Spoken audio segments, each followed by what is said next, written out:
Welcome back to the Coaching Unscripted podcast. I'm your host, Trey Belcher. With me, as always, my tag team partner, the man spreading all the love in Maryland, Corey Smallwood. How's it going, Corey? It's going great. Yeah, false finish. All right, with us today is a dear friend of the program, one of my favorite people in all the world, and especially in the fitness industry, Josh Henkin. He is the founder and owner of Dynamic Variable Resistance Training, DVRT, and Ultimate Sandbag Training, and he is one of the best speakers in the industry. He's one of my favorite guys to listen to, not only for his content, but for his Easter eggs and his movie quotes. Ladies and gentlemen, Josh Henkin. Welcome in, bud. Well, thanks so much, Trey. I'm glad you're one of maybe 5 people that appreciate all the I'm getting outdated quotes from different movies. Well, we're close enough in age to where I get most of the stuff, and my favorite one will always be from So I Married an Axe Murderer. Always.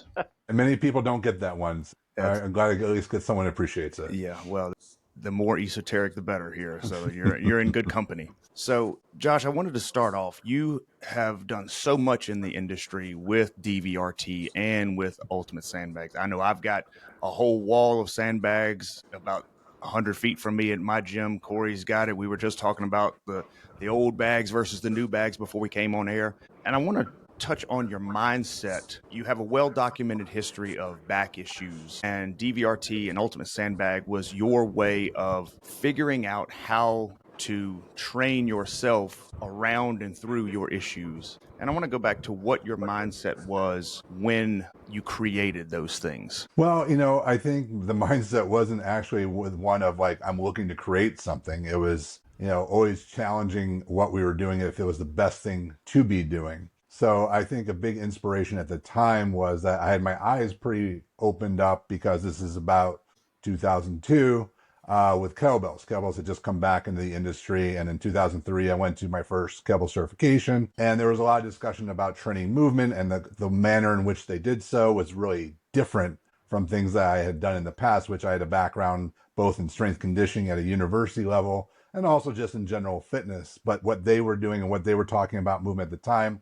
really, took me into this like, oh, there's a much bigger world than we're actually addressing right now. So afterwards, I started, looking up all the old time references that were made a lot of times in the course to old time strength training. And I think a big myth is that as though there was like this universal old time strength training methodology that was being used, especially because the internet obviously wasn't available. We're talking 100 plus years ago. There was not great communication amongst a lot of the different individuals. So everyone's doing their own thing. And so I just tried to look for patterns and commonalities that I could identify. And to me, it was just this idea of like how unbalanced what we were doing at the time was, where, I think I was guilty as anyone. Like we were focused on exercises, we were focused on muscle groups, and we really weren't focusing upon movement and seeing the fact that an old time lifter 100 plus years ago could lift a great amount of weight, but could also do gymnastics and wrestling and all sorts of different things was really intriguing to me, that we didn't have to choose to be specialized in one thing or another. In fact, probably trying to specialize ourselves probably limited us in what we were actually achieving in the gym, even though we all have good intentions of doing the best for our clients. So I took a lot of those concepts, and especially those about filling in the gaps. That was something that seemed to be expressed in one form or another by a lot of the different books I was reading at the time. And this is where they would lift, different odd objects. So the acknowledgement was that a dumbbell and barbell was pretty static, was pretty predictable, and it made you stronger, but not like what they would say strength in diverse ways, strength in, ways that were more practical to real life, because you were kind of fixed in the ways that you'd move with these different implements versus these odd objects. You'd have to figure out how to lift them. They were unwielding and they were uncooperative and all these things. And it was definitely in a lot of those resources that was touted as building, they didn't have the terminology at the time, more functional based strength. And so, I went down the rabbit hole looking at different things that I could, use to see if this was something applicable to me, because even though what I had found through kettlebells was helping some of my low back issues, which started when I was 14 years old, I was still having pretty significant flare-ups, it would seem in kind of random bouts. So I wanted to see if there was stuff that I could fulfill, and this stuff that would be applicable to my clients as well. And out of all the different tools, because you're talking about they would lift things like barrels and railroad tracks and all types of weird implements, that didn't seem very practical to be bringing into the gym. The one thing that did was the sandbag. And I'm like, okay, well, let me start with this. And This is before really sandbags were in the fitness industry. So I did what so many people at the time had done. I wasn't the first one to think of this, but this is just what people had done. They would take the garbage bags, fill them up with sand, duct tape them closed, put them in an army duffel bag and start training with them. And so I did just that, made it. I remember my first one around 80 pounds. I had no idea why I made it 80 pounds, just sounded like a good weight. And I just started playing it in my garage and just immediately realized that it was really challenging to lift. And, I'm like, okay, kid in canister, let's try lifting it this way, let's try lifting it that way, because there really wasn't a systemization either how to use these tools. There wasn't like a methodology to use these tools. It was kind of like just, lift it in different ways, right? And so I did what any good coach would do. I thought this was beneficial. I thought it was at least challenging. So I wanted to, put in practice with my clients because I had my studio at the time. And so we did, and they thought it was challenging. They thought it was hard, but they also didn't like the fact that their knuckles would be getting scratched up and bleeding. They didn't really like sand pouring upon their heads as they would do different lifts. And so it became one of those decisions at the time that I'm like, listen, just because this is difficult doesn't necessarily mean it's effective. So one of the things I wanted to know right off the bat was, okay, this is difficult, but is it effective? And so I started just tracking myself, what were improvements that I foresaw. And I did see a positive carryover to other types of training I was doing. I was noticing that I was moving a little bit better. My mobility seemed to be getting better, but I was still battling the logistical side too. Okay, this thing seems to have some potential, but my clients, they have this love-hate relationship with it for the reasons I mentioned. So I was about to abandon the idea of it and I'll just go back to what we were doing because I didn't know if those benefits were large enough to justify the obstacles. And so, what I did is I thought to myself, I think the issue really comes down to a couple things. One is I didn't really have purpose with what we were doing. We were doing things that were kind of mimicking a barbell in a lot of ways. We were doing some things that were a little bit different, but I didn't really have great purpose and intent with what I was doing. It was just sort of a different way to use an object and a different way to train in the gym. It didn't seem to have a methodology. It didn't seem to problem solve a lot of things. And so that left me to wondering, what's the bigger issue? Is this thing not work? Is it not really, significant? Is it not really beneficial? Because there must be a reason these tools didn't, take off and sustain in the industry. Or was it the fact that the implement was sort of flawed? And so I thought about it more and more. I'm like, there's nothing else in my gym. As I looked around my training facility that I'm homemade. There was nothing else in my gym that I was homemade. So I'm like, well, maybe the problem is that we would have to actually create something that was specifically designed for this intent. And I really wasn't thinking about that because I was just a coach. I had my studio and, it wasn't even my thought. I'm like, oh, well, maybe we won't do this or maybe this is something I'll just do for fun at home. But then a friend of mine did the horrible thing of going, well, if you could design something, what would you do? And I said, well, I don't know. I kind of thought about it a little bit. I'm like, I kind of would do this. I would kind of maybe do that. And he goes, well, what if I can find someone that could actually bring that to life? And I'm like, okay, not thinking anything of it. I'm like, I don't know what he's talking about. And a couple of weeks later, I remember getting a call from a company in Chicago. They were making boat covers at the time. And they're like, oh, I talked to your friend Nick and he said you were interested in this. So tell me more about it. And so we went over kind of what the design would be. And really, I just got my first one. And, I was like, cool. It was like kind of like opening up Christmas time. I'm like, this is really cool. And really, I had no intention of doing anything with it other than using it myself, using it with my clients and so forth. And so, as we started working with them, like, oh, I can do this, I can do that. And then I would have friends that would be like, hey, this is pretty interesting. Could I get one of those? I'm like, okay, well, if you give me X amount of money, I'll go have him make you one too. It's more of like an inconvenience at the time. I was like, geez, oh man, I got to go get this guy. And so as more and more we started using it in the gym, we were able to address a lot of the limitations that came with it. And we started to create systems. And it wasn't systemizing using the sandbag, it was systemizing movement. It was looking at where were we deficient in the concepts of movement, and then how were we able to fill in those gaps? How were we make it more practical? How were we able to bring functional training to a more comprehensive system rather than this kind of abstract concept that a lot of people throw out, misunderstand, get frustrated with,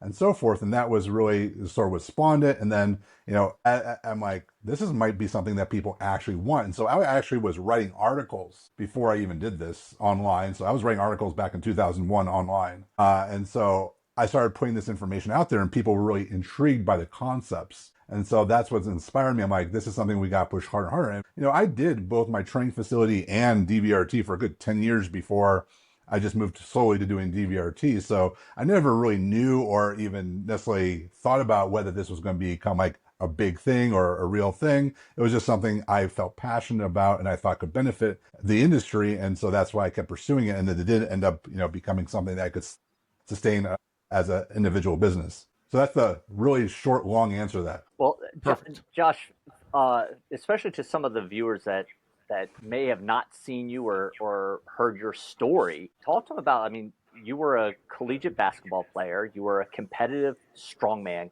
competitor. Talk to them about your background, and then how did you really realize that you had these back issues, and then the extent of the back issues. Well, I remember sitting through one of your lectures, and you showed an X-ray of your back or one of the surgeries, and it's mind-boggling that you're up walking, that you're doing what you're doing, and watching you in a hands-on demo. Some of this stuff it's pretty incredible. I appreciate that. And I also have to give a special shout out to Trey, because him and Greg Cook spent special time with me trying to help me on their own. So I always am very grateful for the time they spent trying to help me with some of those issues. Really, I started off kind of as a chunky kid. I was the classic overweight, but I was a tall kid. So I had the worst combination of being overweight and not coordinated. And it was just by the fact that I was taller than everyone else at the time that I got into basketball. And so basketball was kind of my first love. But my older brother could always beat me in basketball, even though he'd end up being much shorter than me, that he hates to this day. So that was like kind of my introduction to like exercise or activity and so forth, because up to that time, I was very, shy. I was very, worried about looking like a fool because I had those two perfect combinations of being overweight and not coordinated. Basketball kind of gave me some, inspiration. But then when I was playing at a park, I grew up in Chicago, and landed in a crack in the pavement in the basketball court. I turned my ankle like all the way upside down. It was nasty. I just tore like everything in my right ankle. And so I was unable to play basketball for quite some time. And I was pretty depressed about that, because that was kind of my outlet. Partly because, I also grew up in a difficult household. When I was 4 years old, my mom got diagnosed with cancer. She ended up being in the hospital for most of my childhood. She passed away when I was 8 years old. So basketball was kind of that outlet. That was like kind of like the escape. And so when I couldn't do that, it really like your world becomes a lot more difficult. And so I think my older brother saw that a bit. And so he was actually working out at the time with a high school friend of his, actually someone who was actually pretty prevalent in our industry and unfortunately passed away a couple of years ago during an accident, named Mark Crabtree. My brother and Mark Crabtree were very close at the time. And so they brought me to a Bally's Total Fitness. And I don't know if he wanted to help me or humiliate me at the time, because they threw me on the bench press and I got literally pinned by that bar. The empty bar pinned me. I'm throwing my legs up in the air. And I think after chuckling long enough, my brother decided to take it off. But, he did, obviously start, teaching me some things, him and Mark, and they went with me a few times. But I really enjoyed the concept of working out, in the sense of it was, again, another form of escape for me. It was something to sort of put my mind to when things were kind of difficult growing up. But also it was the idea of like, I didn't have to do this with other people per se. I didn't have to be judged by other people. I could just do my thing. It's also one of those things I think at an early age I liked, because you could work hard at it and you'd see some form of improvement. Now, I was not at an age where I was building huge muscles, but you get stronger, you put more weight on, and that felt really good. And I think that kind of inspired me that, hey, if you put in the work, and I was always kind of a hard worker, that you could actually achieve things. So eventually I did go back to basketball, and the strength training paid off, because in high school especially, I definitely lacked athleticism, but the working out actually gave me an edge, because working out at the time wasn't especially prevalent in a lot of basketball circles. And, I was never a spectacular athlete. I was okay. And then I sort of knew that my career was not going to go to the NBA. I was very well aware of that. And at the time I met, through my brother and Mark, a high school coach named Tim Lang at the time, who was being a strength conditioning coach for the Chicago White Sox. And so he was doing kind of both working at the high school and working with the Chicago White Sox. And I had never heard of strength conditioning before. I didn't know that was a thing. So he sort of taught me, he was actually kind of the first person to taught me functional training, because he had a medicine ball training book by Vern Gambetta. And if people don't know, Vern Gambetta is kind of one of those fathers of functional training that we often reference. So I got exposed like 15 years old to some functional training, even though some other forms I was doing was not really functional based training, but I got exposed to it in some form or another. I'm like, but this was cool. Like, what do you mean you get paid to train athletes? How cool is that? Right. So that started to be my trajectory. I'm like, when I went on to go to college, I'm like, that's what I want to do. And so I went to Arizona State, because you can't shovel sunshine. And they also have a great they had a great exercise science program at the time. And so I'm like, I didn't know I kind of wanted to be a high school basketball coach / do what Tim did, like work with athletes, but also work at a high school. And I love basketball. Sometimes I'll volunteer at the men's ASU men's basketball team. And so I'm 6'4", I'm 225 at the time, which is a good size for a college kid. And, I was as big as some of the players. And so after being around there, just being a manager, I was just trying to help out, get the water bottles, clean up the slop. Like I do all the nasty work, but because I just wanted to learn like how to be a coach and how to do these things, they're like, hey, you know what? They would put me in drills. They would just throw me in drills. And they're like, okay. So I remember, at the end of my freshman year, they're like, if you come back and do the same thing, we'll make you a scholarship athlete, which if anyone knows my family, we're easier to jump over than go around. So the idea of being like a college Division I athlete was like completely unheard of. But I do have to backtrack for a second because answer your question, how did I find my back? When I was 14 in high school, I was playing a high school basketball game, got shoved in the back. I just went down like a rock and I was in this excruciating pain in my back. And so when they took me to the hospital, that's when they found that not only had I herniated and multiple discs in my low back, but I had some type of very aggressive degenerative spinal disease that they're like, you're 14, but your spine's 81. Like you're going to have issues if you choose to be very physically active. And they end up being right because for the next 35 years, pretty much I dealt with having issues. So that was where I found out about it. And so fast forward to college, when I'm in my second year, we're doing strength conditioning drills. We're doing single leg plows. I hit the ground on a single leg plow and I feel a lightning bolt go up my back, up my leg, up in my back. And so you guys, I think everyone knows that's not good. That's not a good thing to feel. And so I'm like, I'm going to try to push myself. Nope, my leg just like went dead. Like I just could not. So went to the team doctor. We did MRIs. Yeah, they're like, your back looks messed up, right? And so they're like, listen, you can try to go through physical therapy and then do a little bit of practice, and we'll see how this goes. Well, being a walk-on, I don't know if you guys know walk-ons ever been a walk-on. You're not very valuable. So I would do physical therapy in college for like 2 hours. I'd go down to practice just to do. They would give me like 10% of the practice. I'd end up doing 90%.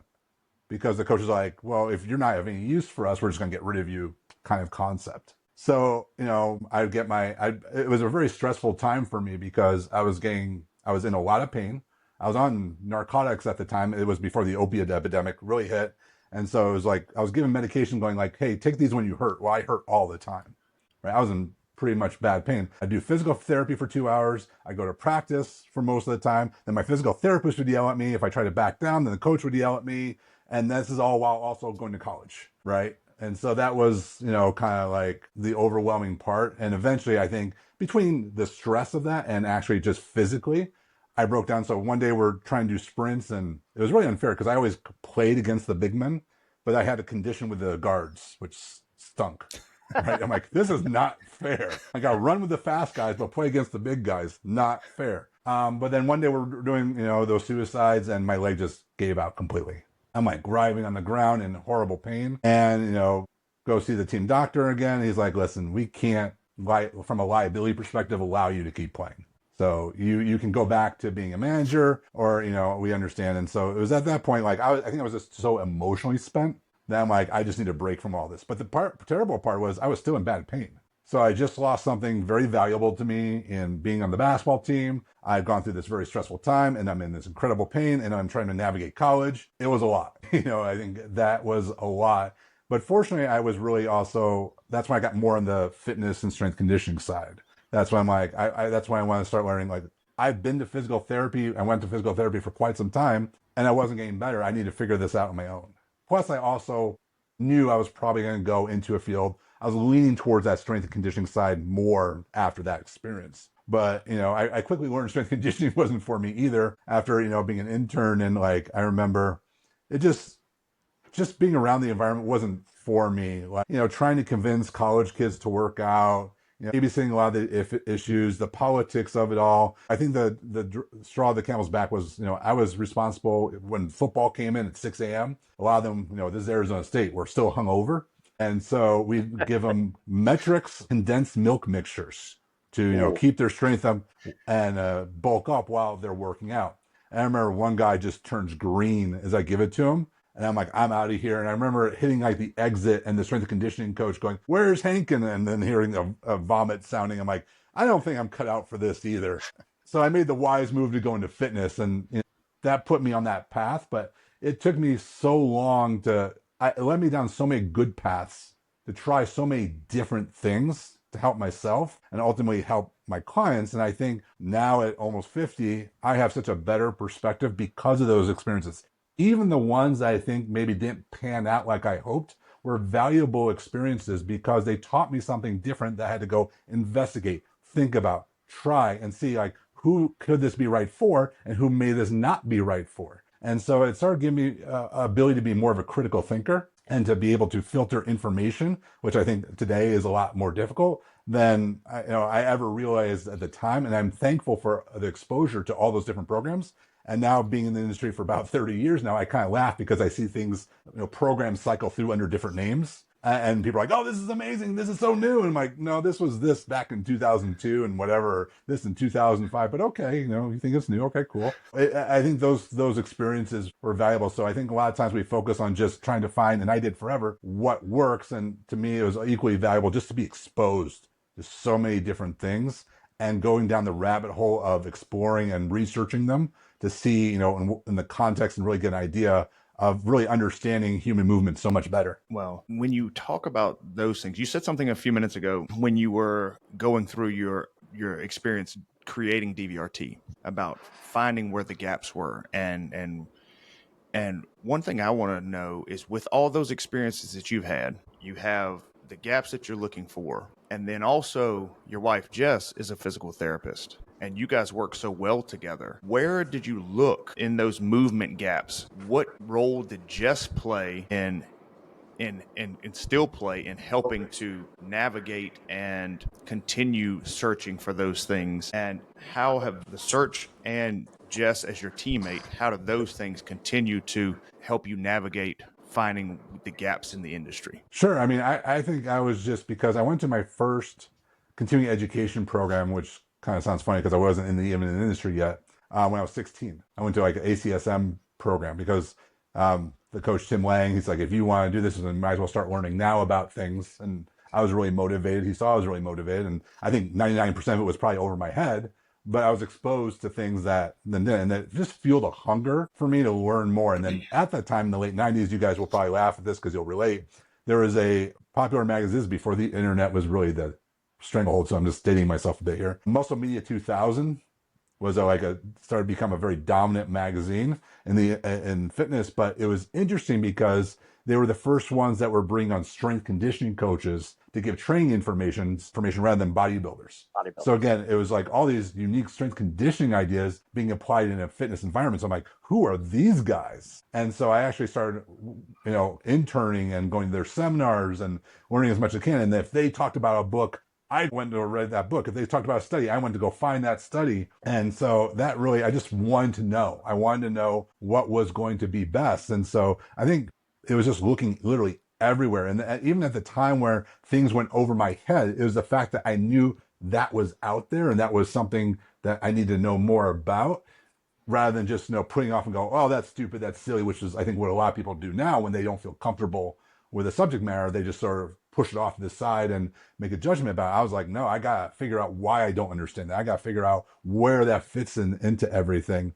And so, when Jessica and I started dating, I think one of the first things was like, kind of nerdy that connected us was she had a VHS, again, dating ourselves here a bit, of Gary Gray's programs. And Gary is another father of functional training person. And so it was funny how we kind of bonded off that. But, she was kind of telling me that she had saw a lot of this stuff as a physical therapist, but it didn't seem very applicable to her. And so I started sharing with her stuff I had learned and the stuff that I was doing. And she started playing with that in the clinical setting. She's like, this system makes a lot more sense because it allows us to scale things to any level or need. And so instead of going into it with the mindset of, I have to do a certain exercise or I have to train a certain muscle group, this is how we're going to develop movement from a very foundational level all the way up to a very advanced level. And so all we had to do now was figure out where you were on that map. If you're maybe in the clinical setting, maybe you had to start at a very, very foundational level. If you're an athlete, maybe you got to work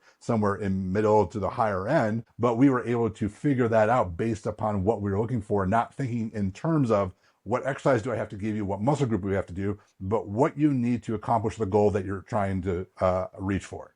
And so that was very freeing too, because again, then we get to create programs and plans that we don't feel the obligation. Like when people are like, when do you do this exercise? When do you do this? I'm like, I don't know, it depends. Maybe never. And that, I think people miss out. That's so freeing that I don't feel obligated to have to do those things, because my goal is not to teach you an exercise. My goal is to make you better at what you want to do. I may use a popular exercise. I may use a popular piece of equipment. I may use something. It's like I always tell people, when people get mad at me online, which happens quite a bit, they try, oh, you're just trying to sell ultimate sandbags. I'm like, well, one, yes, because they're effective.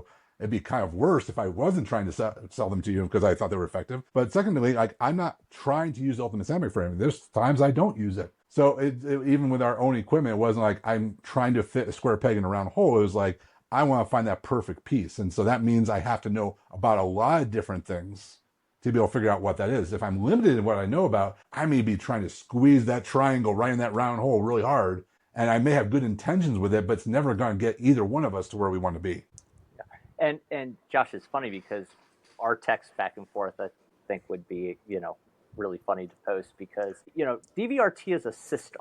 The sandbag is the tool. And I think a lot of people look at you as Josh Henkin, he's the sandbag guy, and it's really the methodology and the system behind the tool. If you were to talk with, and you do this a lot in your courses, if you talk to newer trainers or actually some of the older trainers that are very myopic in their thinking, you talked about your fascination for learning and critical thinking skills that you developed over time. How do you get, or how would you encourage younger trainers or those with a myopic view to really expand their thought process? Because, the Dunning-Kruger effect runs rampant in the fitness industry. Well, I think first is to get a very demanding father who's very academically oriented. I mean, I joke because I used to dread having to ask my dad for help on homework because a question could take like 3 hours. Partly because he needed to make sure that I understood what I was doing and how I got there. So we would methodically work through every part of it.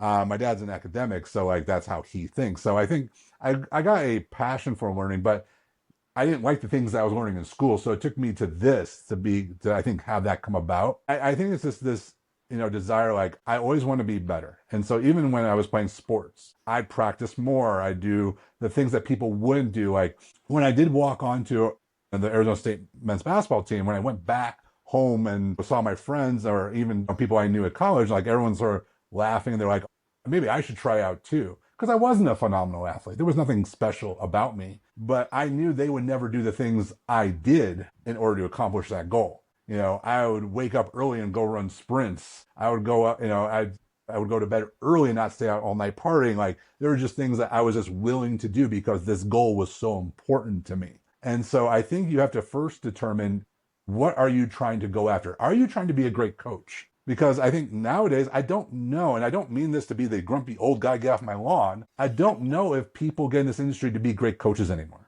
I don't know if they get into become influencers or to develop lifestyles that they think are cool. I just wanted to be a great coach. I didn't know where that would lead me. I didn't know like if I'd make it. I didn't know how hard that would be, but that was my goal. So I think you have to determine if that's your goal or not. If your goal is not to be a great coach, I don't see why you would be motivated to learn a lot of different things and put yourself through that grind of like really researching and going to things and trial and error and failing and then figuring out why you failed and so forth, which is a lot of work and humbling to your ego if that's not really your goal. And so I think we have to start off when being honest with ourselves. Like if you're coaching people, is your goal to be a great coach or not? Because like we have clients that come in and go, what are your goals? But we got to make sure our goals are kind of in place first. Because I'm not sure that's always the case as I talk to coaches over time, or as people talk to me as they get into the industry, or people talk to me online, that their goal is to become a great coach, if that makes sense. Perfect sense. Yeah, and you kind of touched on it a little bit, but you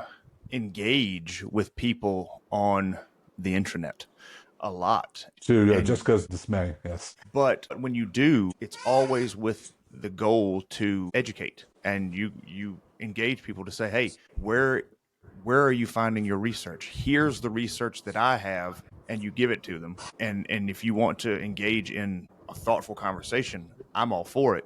If you just want to be here to moan and complain and talk silliness, then I'm not here for it. But I always appreciate the fact that you will engage and you will try to educate and help people come to an understanding of the real issue rather than just reinforcing your own values versus them reinforcing their own values. I appreciate that. Yeah, I mean, Jessica always put your head in her hands when I do engage with people, but we've had this discussion many times. When I do that, I do hopefully want to make an impact upon the person I'm talking to, but I can tell pretty quickly if that's possible or not. More so, I'm talking to anyone who reads it. So someone who's reading this may come across a person that says similar things, and I want them to be armed with as many facts as they can. And so what I find is it can be really challenging because you can tell when people crash out and become very emotional very quickly when you're sort of disproving or you're putting out contrary information to what they want to believe. And I think nowadays I also have the understanding and maturity as a coach to realize that sometimes people want to believe in certain things because they want to be part of a group. They want to be part of we do this. And so this is what the audience I go for. And this is who I am. I didn't get in the industry with that. And I think that's kind of an advantage. Like that wasn't something I tied myself to, even though I got into kettlebells very early. It's funny. I had a very famous coach like 20 years ago say I was this all about kettlebells. I wasn't all about kettlebells. I was using kettlebells a lot because it was allowing me to address things that I couldn't normally do. I wasn't married to using kettlebells. So I didn't even get married in the kettlebell community per se. Like I identify as this, I'm this. And I think people do that a lot now because we have this big loneliness factor. I get when you do coach, and you guys know this, when you coach a lot, you end up living in your own little world for a long period of time, and you can feel very self-isolated in many ways, and people want to feel like there's other people on their side, and other people that are going through the same experiences. But ultimately, I don't care because I got to do what's right for my clients, and I want to espouse as an educator what we actually know. And I can be wrong if people give me contrary information. I'll look it up. I'll investigate. If that causes me to change my mind, I'll acknowledge that because I'm not married to anything just out of ego, because I still want to find the best way of doing something. So if you give me something that sort of gives me, oh, I never thought from this perspective, or hey, there's new information you're unaware of, I want that because I can't find everything on my own either. It's funny that you say that because, and I touched on this at the beginning about your speaking. Because in all of your speaking engagements, and I've seen you speak probably 10 or 12 times So now. sorry. Well, I keep coming back. So, it's not... You're right. A glutton for punishment, huh? Yeah. Well, yes. And, we got the same haircut. So, Got support. Yeah, absolutely. And, you mix in the humor with the education. There's...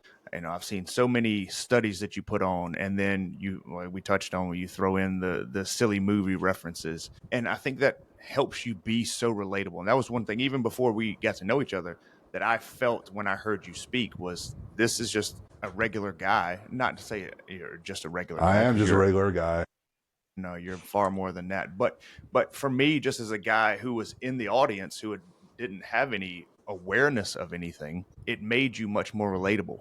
So I want to touch on how you go about building your presentations for those who may want to get into those things, so that they get a little bit more information about styles and how people build these things. Sure. I think partly I started off actually presenting very early on. And I think I did what I thought was you were supposed to do. So I came from a very academic family, came from a university, came all these things. So I thought when you go in to do a presentation, you need to make it very academic. And what I found was that people would sit through that, but it wasn't really engaging and it didn't really sort of get people excited. And I thought about well, I don't like sitting through that either. That's kind of boring. I don't want to sit through a presentation like that as well. And just looking at our industry, we don't have that expectation upon it. I do have friends that are in the research field, and if you did that in the research field, it might throw them off and they might not know what to do with you. But in our industry, largely, I think people want to have that relatability. They want to feel like they could see themselves doing this. I take Katie Milkman is a behavioral psychologist who's done a lot of work on behavioral change, and she talks about one of the biggest ways to get people to do things they normally wouldn't is to make them fun. And I think we overlook that a lot in our industry. I know Corey, you were talking about doing, a certain training method that you weren't super excited about yourself, but your clients like doing, and that's important because that gets them to do things they normally don't like to do. So I'm like, if I want people to sit there and listen to me talk about and give them science, I gotta make this somewhat enjoyable, something I would want to hear, something I want to spend time to listening rather than just what I think is expected of me. And so that's what I just started doing. And it took me a little bit of time to find my voice and how to do it well. But for me, it was just, repetition a lot of times too. I think a lot of times when people go, I want to do what you do, I kind of chuckle to myself because I'm like, you don't know what I do, number one. You see some of what I do, you see the end result of it, but you also don't know how I got there. So I was literally doing seminars in a park, when I first started, and it wasn't like on big platforms. And, I was writing articles for no-name websites, and I think my first big break was like 2002 or 3 when I started writing for bodybuilding.com. Seemed like the coolest thing in the world, right?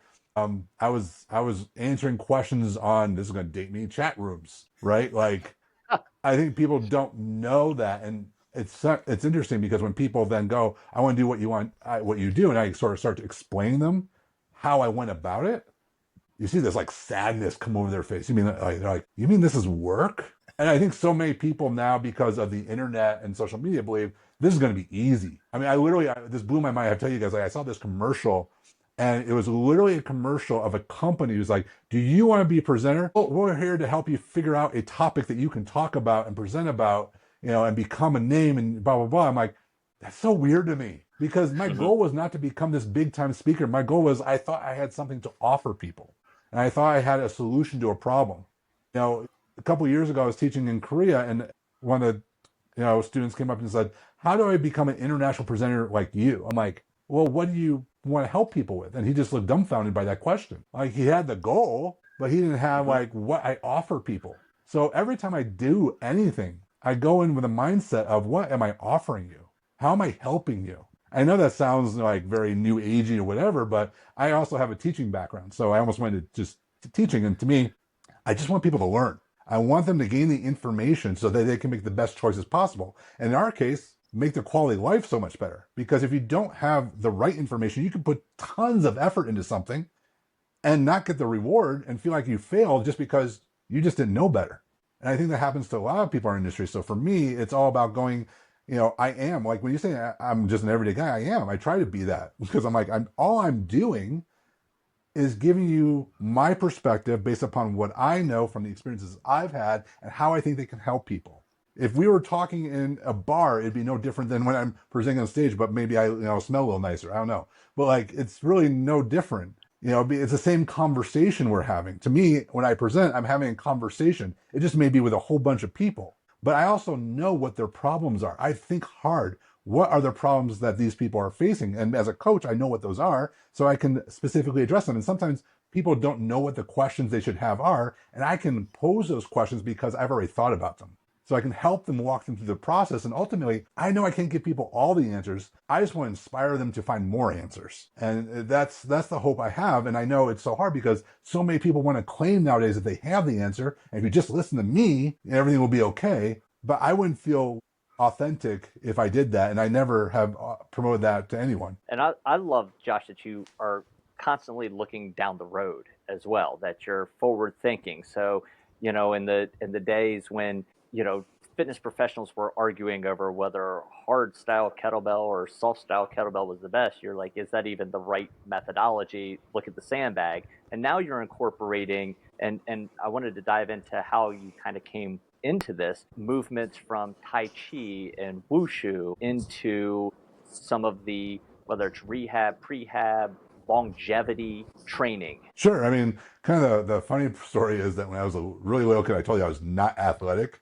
My brothers could attest to this. My older brother and I did a karate class, and we're like really little. I mean, I must have been 5, he must have been like 8, and I was I hated it because I was just so not coordinated. I couldn't do anything, and but like my brother was pretty decent, and so I remember being at home, and my older brother was like, "Hey, put your hand up." So I put my hand up, and he kicked it, and he broke my hand. And I just remember my dad coming home and going, "You idiots! What were you doing?" And that was my first exposure. So I always thought martial arts was really cool. I just didn't think it was something I could do. I thought it was really cool because if you appreciate movement, I think there's certain things that you look at and go, wow, maybe I can't do that, but I really appreciate what that involves. So like I live in Vegas. And so if you go to Cirque du Soleil, like I can't do anything they do, but I find it fascinating. And I find it like inspiring what they are able to do. So martial arts kind of fell in that realm. So I had that kind of like back here in this bald head of mine. Like, you know, that'd be cool to be able to do some of those things one day, but it has to have meaning and purpose though. Right. And so what ended up happening is, so you mentioned I had a lot of surgeries, which I did. So the disease eventually progressed to where I did have 7 spinal surgeries in 9 years, which is not a hobby I recommend people go into. Especially in 2020, I had a massive surgery in my neck where almost my entire cervical spine is fused, including into my thoracic spine. And that was honestly devastating because it was just extreme pain. It was extreme. If I looked this way, if I looked to the left, almost a tear would come down my eye because muscles get activated in your neck. And just that looking was so excruciatingly painful. And at the time, it was in the middle of COVID. So I was actually in an extended stay because Jessica couldn't come with me. And I remember, just to give people an idea, like it was a monumental effort for me to go to the bathroom. Like I knew I was going to cry because of the pain of getting out of bed to go to the bathroom. And a good friend of mine, she's a nutritionist, she sent me like prepackaged meals. The only problem was they were sealed. I was too weak in my arms to actually open them. So I couldn't even open them. So I was in a really bad spot. And I think what we don't do enough of is talking about the emotional impact that makes. And so it was just emotionally and mentally draining, being isolated, going through that, you know, trying to think about what does this mean for my future, not knowing what recovery was going to look like. All these things, just being exhausted, both physically and mentally. And there's times where like I wanted to give up. I'm like, I just can't deal with this anymore. Like there was talks where doctors were like, you could go on disability, you would qualify. I'm like, maybe, like, I don't know yet, but I couldn't do much. So I had my computer on my lap and I did the Google thing. Like, what do people with chronic pain do? What can they do? And I just knew, like, I mean, there wasn't going to be, my life was going to be different, right? I'd gone through all these surgeries. My life, I couldn't go back to just doing what I did before. It just wasn't physically possible. And so the things that kept coming up were like kind of these, a lot of research on mind-body interventions. And I'm like, I kind of heard about mind-body, but I wasn't doing it. And so, you know, again, one of the things that came up was Tai Chi came out. Yoga and Tai Chi kept coming up as big hits in those realms. And I had a little experience with yoga. I had a lot of respect for yoga. I just didn't have a positive experience with yoga because of my size. Usually people want to make an example of me. I'm like, I'm just here to learn, but whatever. So yoga wasn't really my jam, if you will. Not that I don't respect it. I think highly of it if you get a good teacher. But, you know, there was a book by a professor and it was the Harvard book on Tai Chi. So I'm like, Harvard's kind of a reliable resource. Let me look into this. And so I went and he did so much research. He laid out so much research. And there is so much research about, you know, mind-body practice, specifically things like Tai Chi for chronic pain, sleep disorders, depression, anxiety, stability and balance, you know, cognitive issues. I'm like, why have I never heard of this before? Why was I so unaware of any of this? And so I'm like, okay, like, this is kind of interesting. So I'm like, let me try some of it. And I didn't know where to try it. There wasn't anything local that I felt really comfortable going to. I was still, at this point, I had another surgery where I was still having problems using my legs. So I'm like, I'm not going to do a class. That seems insane. So I found literally like 5-minute YouTube videos. And so I just started with 5 minutes. I'm like, it was really hard for me to do. But I started getting exposed to these movements. I'm like, this is really interesting because I could connect, even though they weren't using concepts from things I had known. There was a connection there. It was integrated movement. It was, this is connected to that. You know, force comes from the ground up. They were using some different language. They were, you know, when you talk about meridians, you're talking about fascia. Like there were so many things that crossed over. So it wasn't just like, oh, these are cool, new, interesting exercises I can do. It was the fact that this was kind of familiar in a sense as well, in a different way. And so I noticed like the more I did it, the better I got. And it wasn't just the physical side. So, you know, when I got home, Jessica can attest to this, I wasn't able to sleep very well, obviously due to pain. I'd literally be on the ground shaking during the night because the pain was so intense and there was like PTSD because of the amount of surgeries that I had in a short amount of time. That started to dissipate and I was starting to sleep better. I was very emotionally dysregulated because not only was I in a great deal of pain, done all these surgeries, but I was also on narcotics, which anyone that knows can really mess you up mentally as well. And I was able to get completely off those. So I started to think about it. I'm like, at that point, I had actually found someone local by accident that was actually an expert. It's a long story for another time, but she's fantastic. And she's from the lineage of the family that actually developed Tai Chi. So it's like, it almost seems like, it was destined to be.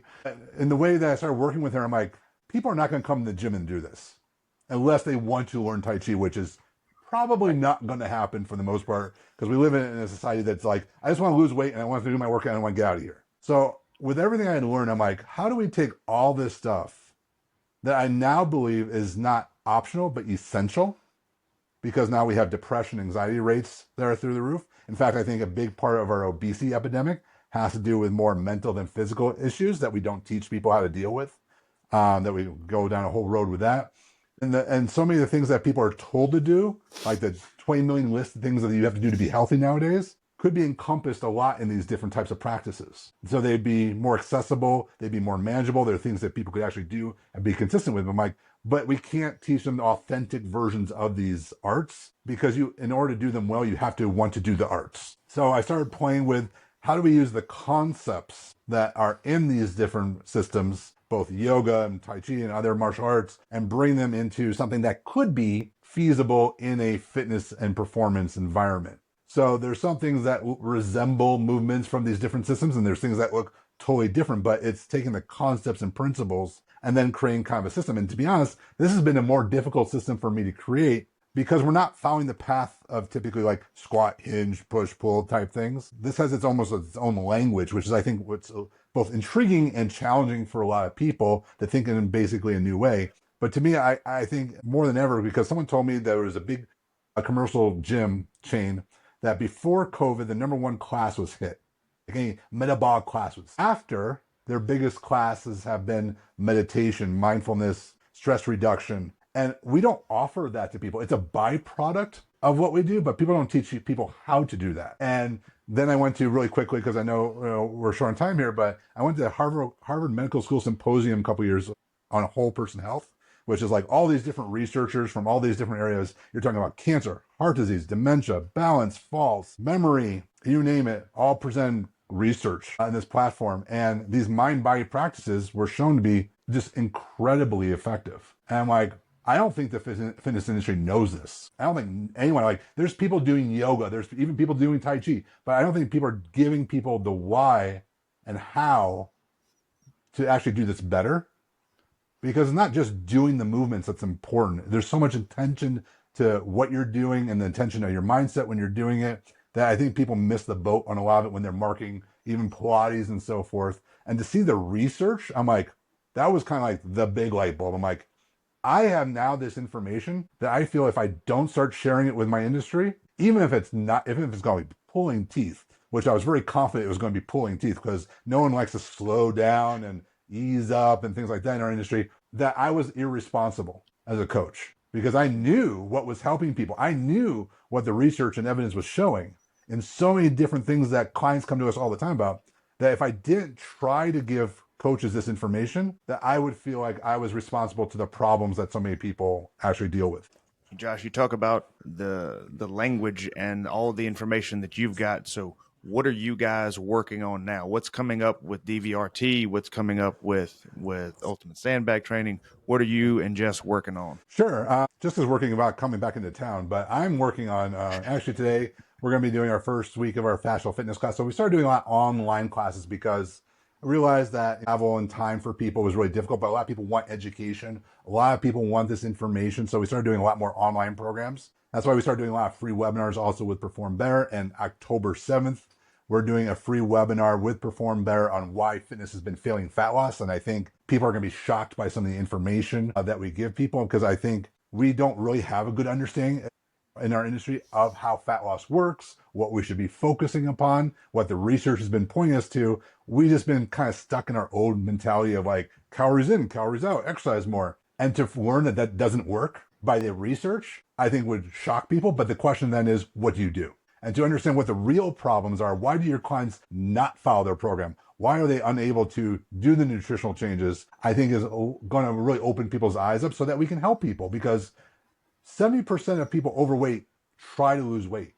but almost all of them fail. So we're going to do that summer, and that's going to lead into a 6-week masterclass that's going to be continuing education approved as well. So I think we're going to go over a lot of behavioral science in there, which I think a lot of coaches don't get exposure to and find very lightning. And then how do you take that into a practical setting as a fitness professional? Perfect. Well, Josh, I know I've looked forward to this for a long time. You have been so gracious with me over time, and you've been so helpful and invested in me, both in your kind words and in your actions. And I just want you to know how much I appreciate that. And I will always appreciate that and appreciate your friendship and all the silliness that goes along with that. It means a lot. I appreciate both of you guys having me on. Well, anytime you want to come on and talk some more silliness, we are all for it. And when you talked about your martial arts class, I thought about you being the one that kicks Corey in the shin and your brother being the one that kicks him in the nose. And that's all I could picture in my head. That's probably appropriate for the range of motion we'd achieve.